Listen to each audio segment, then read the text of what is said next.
Hello everyone, welcome back to stage 2. So we're going to get a little more in depth here of how we can use Excel or spreadsheets, and in this module we are looking at functions. Some of the things we're going to go over that were already in the basics, and a lot of the stuff is going to be new. Now what I would like you to do here is, you've got two options. You can watch this first and then go ahead and do it with me. Or what I would actually do is, if you've got a big enough screen, you can split your screen side by side, or have an iPad sitting next to you, or work on your iPad on Excel, or a laptop on Excel. So you've got two screens is basically what I'm saying, so that you can see what I'm doing and work through each step with me. At the end of this, you will find there are some exercises for you to do on your own to reinforce everything that we've gone over in this lesson.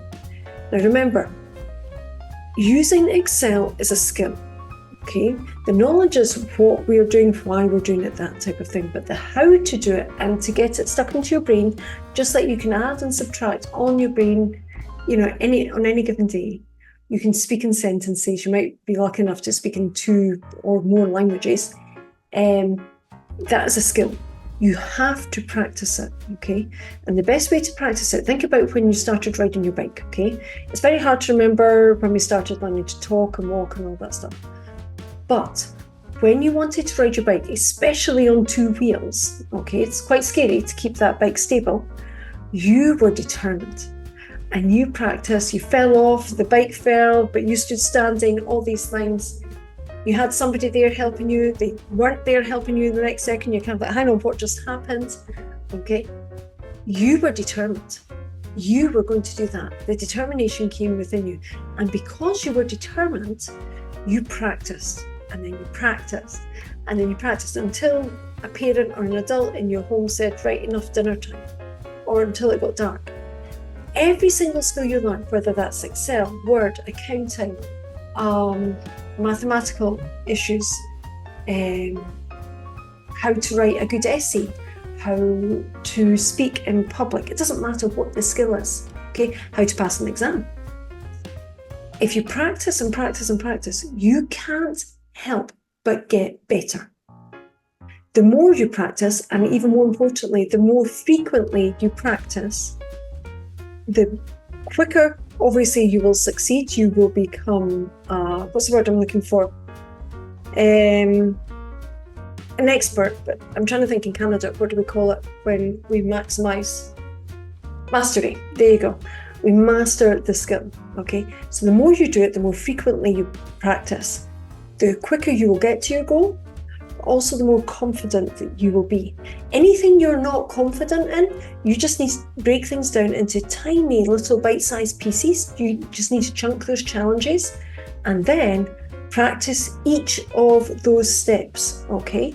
When you're finding it's becoming easier, then it's time to move on to the next challenge, okay?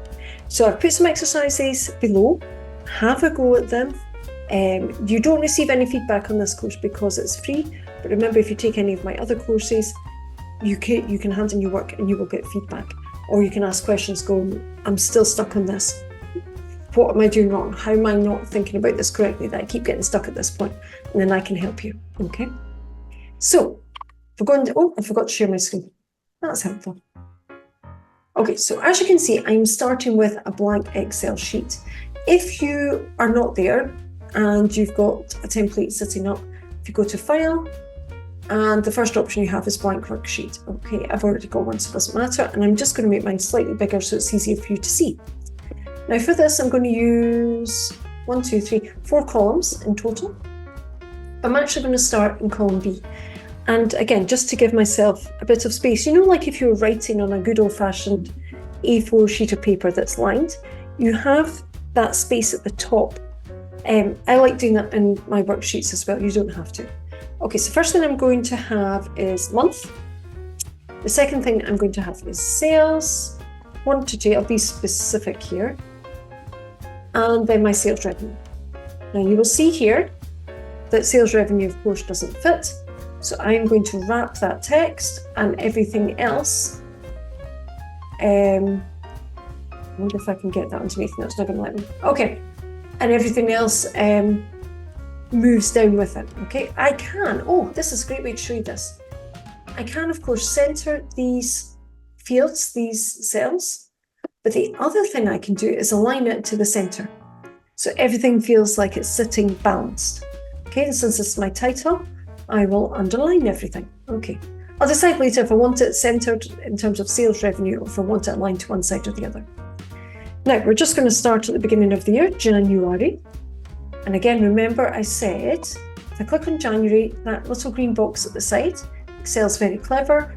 If I use that box to copy down, it's going to fill in the following months beneath. And I will take this through to, let's say it's not the end of the year yet, we'll stop at September. Okay, and again, that's quite the time saver, but also, you know, we're only human, we get distracted by things and our spelling might go a bit awry. Oops, there we go.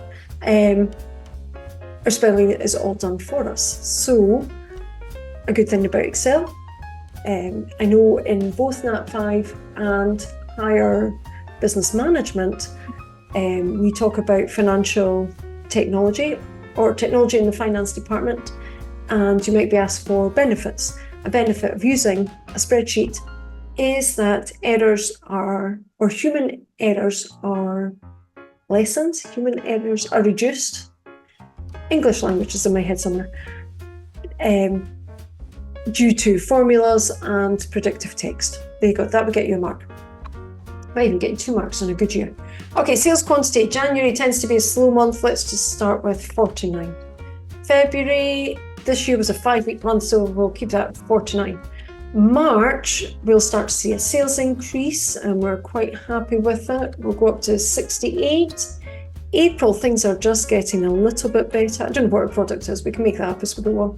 We'll go for 79. May, again, things sort of hover about the same. June, we start to see things tail off again as people come into the summer holidays, so we'll go down to 74. July, there's almost nothing. Let's bring that down even further. But in August, we start to see a real boost. Maybe it's something educational, maybe it's jotters or folders or tutoring. Okay, in September it goes up even more as people get more into, let's say it is tutoring, okay, as people get more into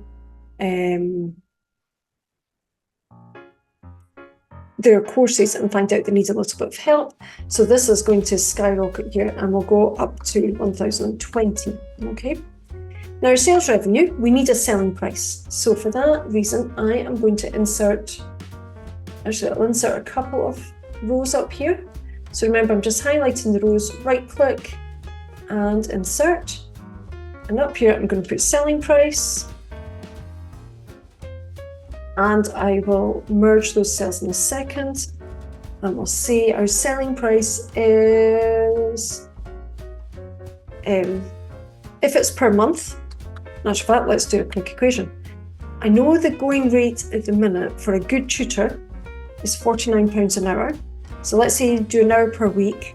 So we'll times that by 4 for a month. I know I said January, February, 5 months. We'll just, because I put the pound sign there. There we go, it's amended it for me. We'll change that into currency. And it's saying it's too big for the cell, but I don't want the pennies in, so I'm just going to take them out. And for that matter, let's just make the whole column in pound signs. We'll merge these two. Just merge. There we go.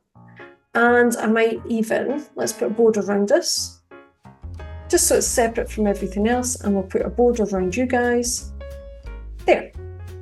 Much nicer.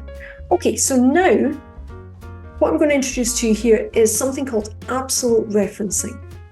So when you're setting up a template, when we're doing accounting, I seem to remember this is good in things like AVCO, which is average costs, or I'm trying to remember what else we used it for. Overhead analysis, I think. So again, take my accounting course, I'll explain these to you. But here's what absolute referencing is, and we're saving our time. To get the sales quantity here, obviously we're going to start a formula, so that's equals. We're going to take the sales to quantity, and our immediate intuitive reaction is to say times 196. Okay, that's fine. Now we'll want to copy it down. Okay, now we'll notice we've got some values here and we've got some things that are too big. What's happened? So when we've sold 20 units, it's saying this is what, 15 million compared to 49 units of 9,600.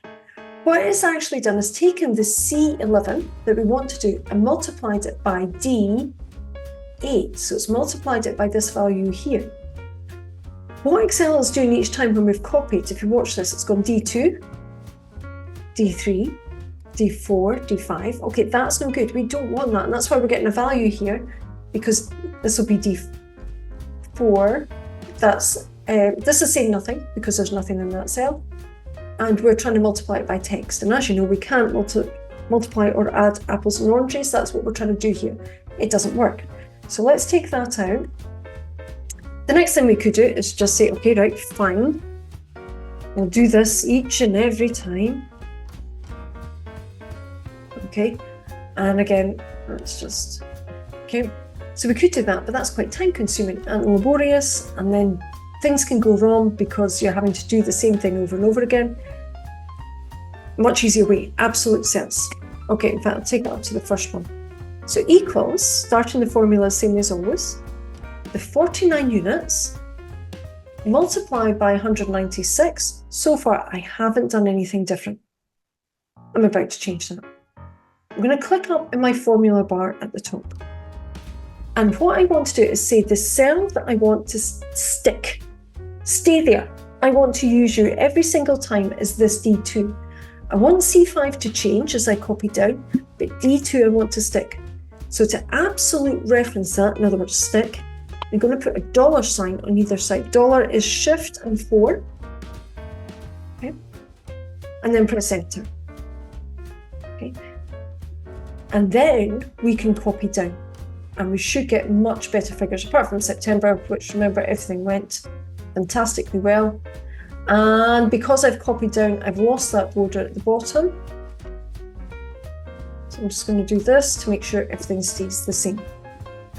Okay, so absolute referencing, we took that £196 and you will see all the way down, D2 sticks, but the C column changes. It's very, very useful. Okay. There is actually a shortcut, and that is F4. Okay, so equals 49 times 196, and if I just press F4, it does the dollars for me. Okay, and it's not Shift F4, it's not Alt F4, it's simply F4. Okay, oh, September's a wee bit, there we go. Now, let's see what our totals are. There's a few ways we can do this. If I highlighted all the sales revenue for each of the months so far, I can look down here at the status bar, I can't remember what we called it. I can see some stats. We've got the average of our sales revenue is 34,627. We have 9 lines, that's what the count means. And we have a sum, which is our total, of £311,640. And we could do the same for the quantity. You'll notice the pound sign's gone, and we've managed to sell 1,590 hours worth of tutoring, or pupils here. I'm going to say that's pupils. Do you know what? Because of that, let's change that. If this is facts, let's put a title on. So give myself another few spaces. Insert. Should we call it revenue? Sales analysis. There we go.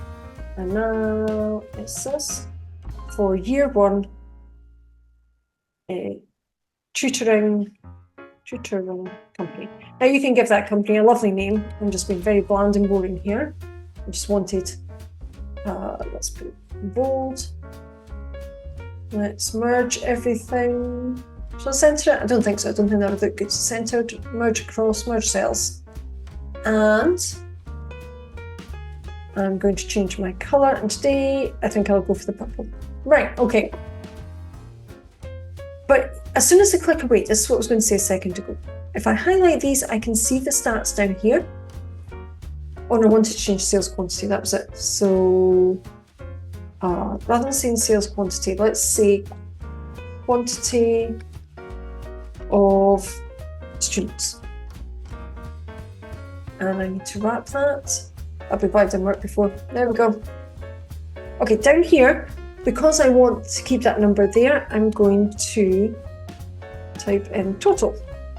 So if you remember for this, I notice some of my borders have come down. I'm going to fix the borders at the end. I want to use auto sum, and it said we've identified these as the numbers you're most likely to use, and they are absolutely right.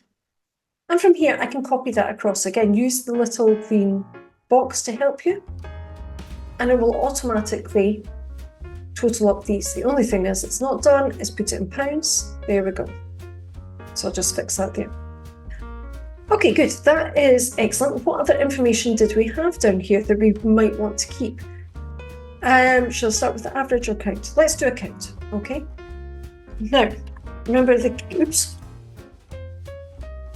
count is just the amount of rows. So, in other words, the amount of months. In actual fact, I want to move this one out. So again, because I put this in the wrong column, click on the green box, okay, and then hold down your left, click and move it out, okay.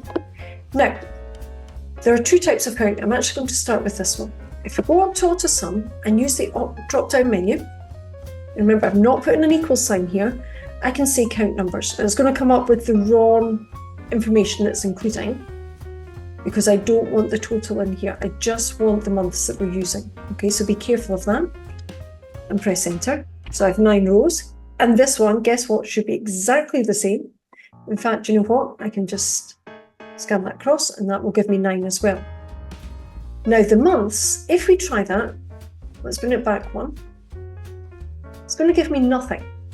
Well, that's not true, because I know if this is 9 rows and this is 9 rows, then surely the months must be 9 rows as well. And it's because it's text. Ever so slightly different if it's text. Here I'm actually going to put the equal sign in. Now, where we normally see, in fact, hang on. So I'm looking at cell B7, its name is P7, B7, not P7. Okay, as soon as I put an equal sign in, I start to get some options up here. It's not the name of the cell anymore.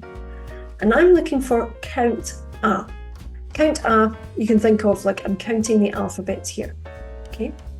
Now it's come up right in front of my table. That's pretty useless. Up here, although it's a bit hard to see, just with the color schemes that Microsoft use, if I click up beside the title, function arguments, I can move it across. Now I could just type the information in, but it's much, much easier. Oh, I've done the wrong column. That's okay, I'm just going to change that back. It's actually column B that I want. Make sure I've got capitals. There we go, that's better. But we would just highlight those months. And now we get the number 9 coming up, which is what we want.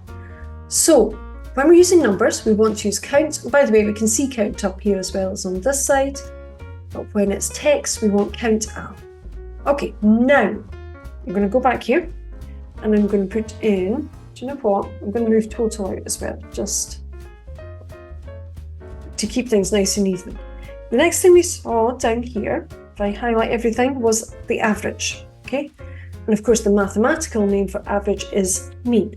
We'll call it average here, purely because I'm coming from a business background, and we tend to say average more than mean, okay? We're not going to count the months. In fact, the months is the only one where we're going to use this at all in this lesson. And here we want to find out the average amount of students. So again, I'm going to go over to my auto sum, into my drop down menu, and we'll see it's the second most common function that people use around the world. So average, and again, I don't want the average of everything. Just left click, hold down, press enter. Now, if you want, you can obviously remember those formulas. I just use the auto sum. And for me, I'm not that bothered about 0.667, 2/3 of human beings.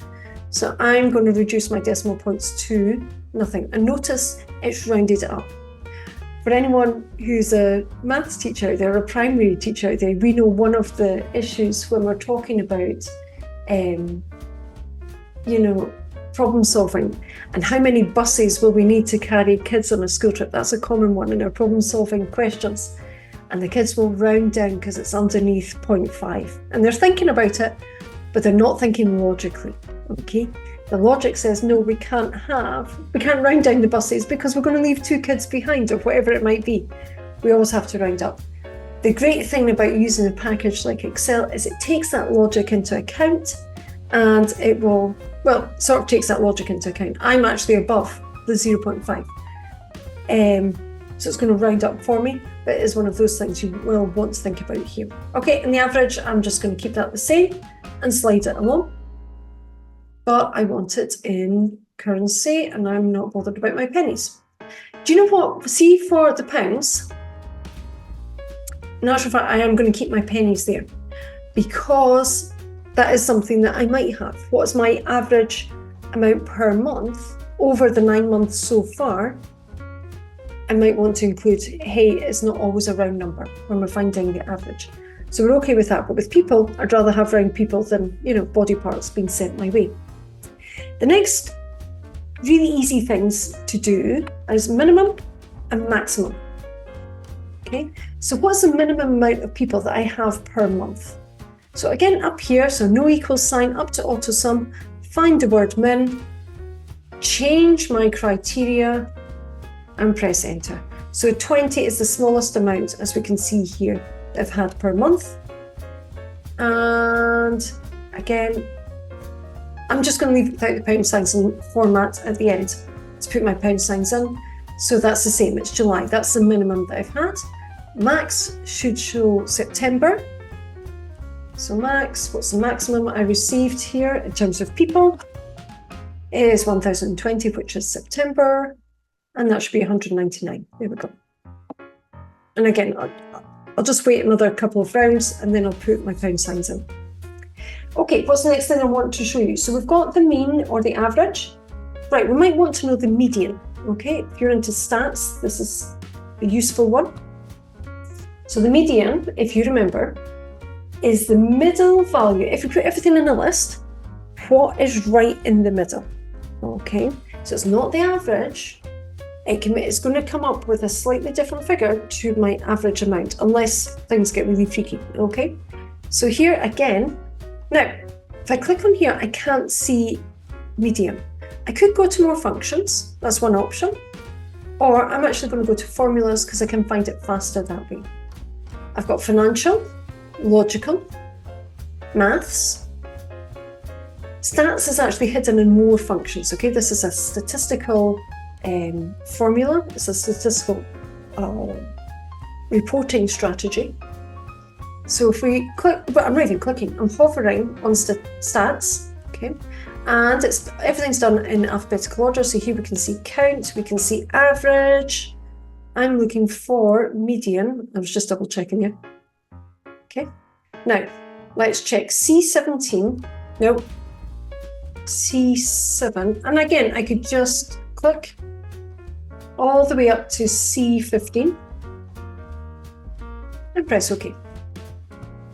Okay, so as we can see, my average is 177, but my number that's right there in the middle of my list, if I listed each number and we just work our way back to the middle of that list, is 74. Okay, and now I'm curious, how many pounds is that worth? Again, if we just take all those numbers and work our way back to the middle, is June's. Okay, so it's the same in both cases. Right, last one is mode. A mode is the most frequent number. So if a number comes up multiple times, and if we're looking at maybe each day within the year, we might see some very common multiple numbers come up. So again, we're back into stats. You won't see it immediately. If I go back to my home tab, in the AutoSum drop-down, it would be under more functions. Again, for me, it's just easier to find it under stats. Scooch down to mode. M for mode. Here we go. Now, we've got a couple here. We've got multiple and singular. We just need singular at the minute. Okay, we're just looking for one number. And again, it's saying between what is our criteria here, what numbers. what cells. Okay, so I'm just going to highlight and press OK or enter. Okay. So this is our most frequent number, and we can see that up here. We could probably did not need to work that out with a formula. In our exercises, watch as we go on. Each exercise is slightly harder than the last one. Okay, so there's more typing to be done. There's more errors that you can make. And I'll make sure you've got the answers as well so you can compare. Okay. And again, we'll just slide that over. There we are. And there's our mode. Now, the one thing that I haven't taught you yet in terms of operations, if you remember, we can, let's just pop this over here. Operations. We can add, we can subtract, we can multiply, we can divide, and we can use powers, okay, so such as squared. So, I didn't format these guys, all of you. Do I want my pennies in here? No, apparently not, because everything ends in 0. And I'm going to put you guys in a separate box. And I'm going to double underline my total. Yep, I'm happy now. Okay. So over here, same thing. This is my title. I don't want to underline, I want a border. And the other thing I'm going to pop in here is my symbol. Oops, that's not quite what I want. That's better. Multiply, remember it's the star, divide is the /. Right, power. Where's that hiding again? I know the sign I'm looking for, it's a little up, down arrow, the upside down V. I've got more than, I've got less than, there it is. Shift and 6 is the power button, except I've not put space. There we go. Now up here I'm going to put 2 numbers. Let's use 196 and we'll use say 5. Okay. So this one's in pound signs. There we go. Let's say we just want to work out each of these. We'll add the 2 together. So add 5, subtract 5, multiply by 5, divide by 5. And then multiply to the power of 5 in this case.